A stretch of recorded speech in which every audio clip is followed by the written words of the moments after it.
Lakay yan, iinom tayo ng Blue Ternate. Ayan yung itsura niya, bulaklak siya. Yan. Parang itsurang lambanog. Pero maganda raw to sa katawan. Ngayon, mga 3 beses tayo iinom. Mamayang tanghali, pag hindi tayo umalis, iinom tayo hanggang sa pagtulog, iinom ulit tayo. Ayan.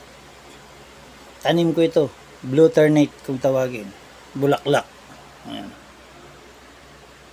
Ayan o. Maganda inumin sa diabetic, sa high blood.